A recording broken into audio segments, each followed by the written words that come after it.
Hey, cutest girl. Yeah, it's raining pretty hard here right now, so I have a little bit of a break. And don't know if it's because of the rain. Don't know if it's because of your text, or I don't know what it is, but I can't stop thinking about you. Alright, bye. One look at you. I'm a hopeless romantic. I've always loved a good love story, but of all the books I've ever read, the story of Boone and I is my favorite love story.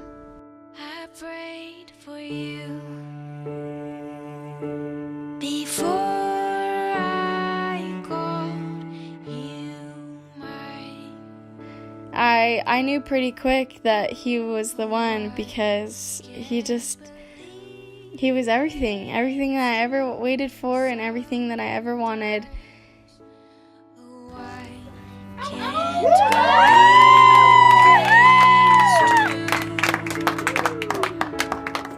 I get to love you? We both knew going into the first date that there were no expectations because Boone was supposed to be leaving to Chicago. And so I was myself and Boone was his self, and we just had a really, really good time. I decided that we were going to go bowling. And then afterwards, we played ping pong, and naturally, I smoked her. And she was really playfully, but deep down, really hurt inside that I beat her in her own house. And He beat me, and I was really upset. I'm so competitive, and I hated that he beat me. We weren't supposed to have a second date. He was supposed to leave to Chicago, but his flight got canceled. We had a second date, and again, we had so much to talk about. We had so much in common. Mackenzie looked at me and was like, "Oh, I'm so sad that you have to go soon." And I looked at her dead in the eye and I said, "Well, I'm not going yet. I haven't kissed you yet." And then I kissed her. So we agreed to get to know each other over the phone and call each other once a week. So our first phone call was like almost an hour and caught me off guard. I wasn't intending to talk that long. I just wanted to let her know that I was actually thinking about her, that I really was serious about calling her once a week, and it just turned into more and turned into every single day. I think our longest FaceTime call, we talked for 4.5 hours, and it felt like seconds. We asked each other what stroke we swam and what position we played on in soccer. We really love sports. Sports has always been a really big part of our life and the way we connect with our family. Just a couple of broke college kids walking around campus trying to go to the volleyball game. We're going to a volleyball game. Mackenzie is just the BYU fan, and that was so funny to me because I am not. We talked a lot about his mission. He told me stories about going back and visiting, and just every time he talked about his mission, his eyes lit up and he was so excited. And it's just really impressive to find a boy that is so well-rounded. He likes to sing, he likes to dance, he likes to work hard, he is really talented, he's super athletic. We had really different college experiences, but both of us, the way we talk about our college experience, I know that we're both super, super grateful for our friends and the things that we've learned, and of course all the experiences that led up to our first date and getting to know each other and how our paths officially crossed. We loved sharing pictures. I think that was what was really fun about being long distant.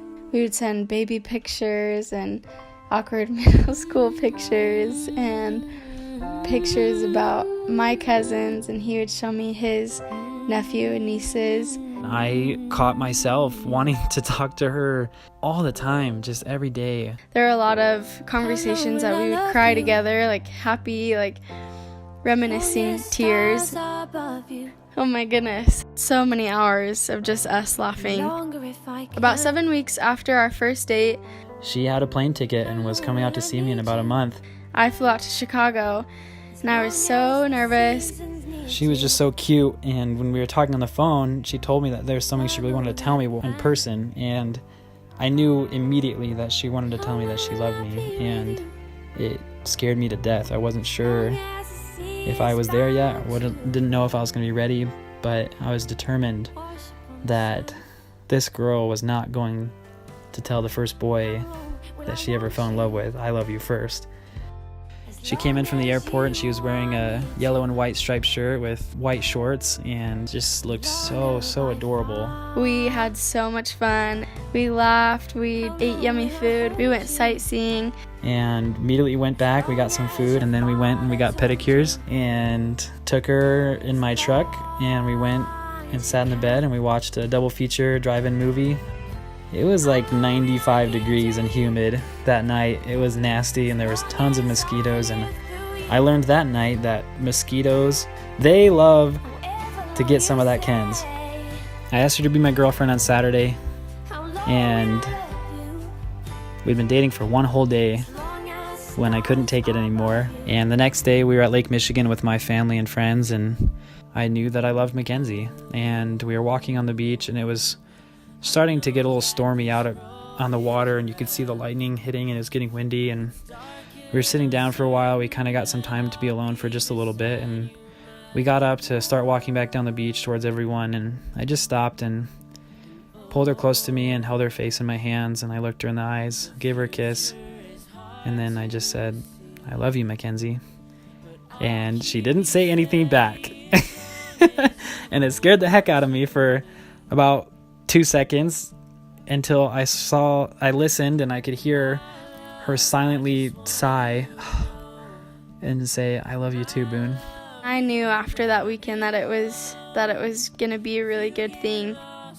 I knew at that moment that I wanted to marry this girl.